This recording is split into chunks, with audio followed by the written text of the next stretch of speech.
History remembers its monsters and martyrs, but not the women who might have changed everything.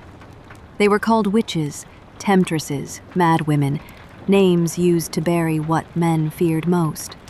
A woman who acted. Welcome to Macabre Matriarchs, where we peel back the legend to reveal the truth. Women who stood at the edge of power, punished for seeing too clearly.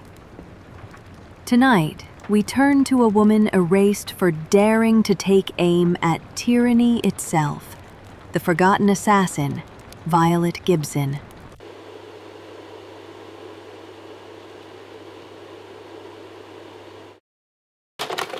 Rome, April 7, 1926. A crowd gathers to worship the Duce. Flags ripple, boots thunder on cobblestone, until a single shot splits the noise.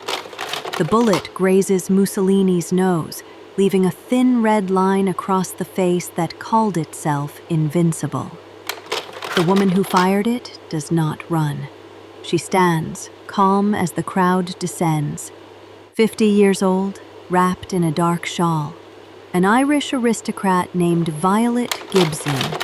In another timeline, she might have changed the world. In this one, she was declared mad before the blood had even dried. Not a revolutionary, they said, but a hysteric. Not political, but pathological. While men who kill for causes become legends, Violet was quietly erased. Violet Gibson was never meant to stand in that Roman square. Born to privilege, the daughter of the Lord Chancellor of Ireland, her path was supposed to lead to drawing rooms and debutantes, not revolvers.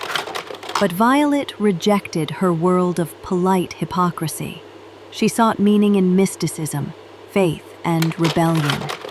By the 1920s, she moved through London and Paris, drawn to the whispering circles who feared the rise of fascism.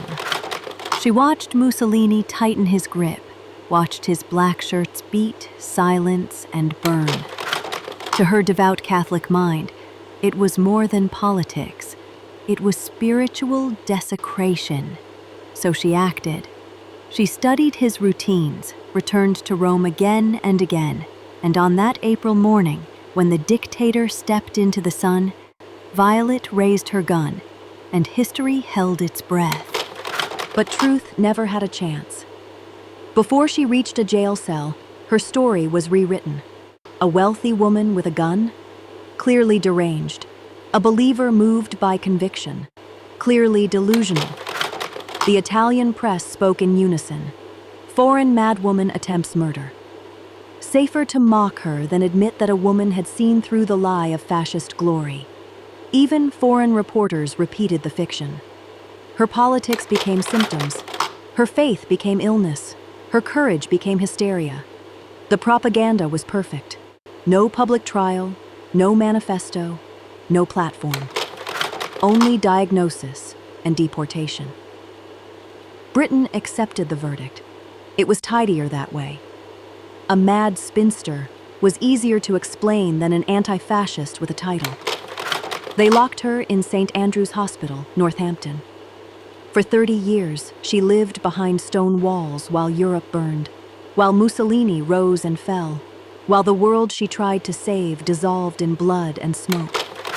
Her family visited rarely. The government never spoke her name. The gun vanished. The reports disappeared.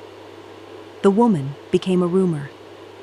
Only whispers in feminist circles decades later would resurrect her story. The ghost of an assassin who'd nearly unmade a dictator.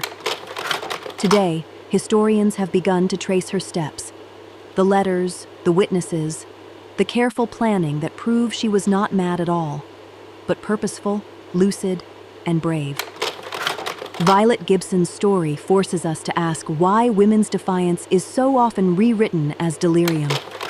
Had she been a man, she'd be studied in classrooms. Instead, she died in silence, erased by the very powers she defied. Yet her legacy remains, fragile but alive. The woman who aimed first.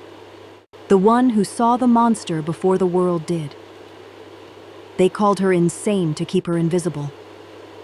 But history remembers. The bullet that grazed a tyrant, and the woman the world tried to forget. This has been Macabre Matriarchs from grim and glorious history, reminding you that history's ghosts were once women of flesh and fury.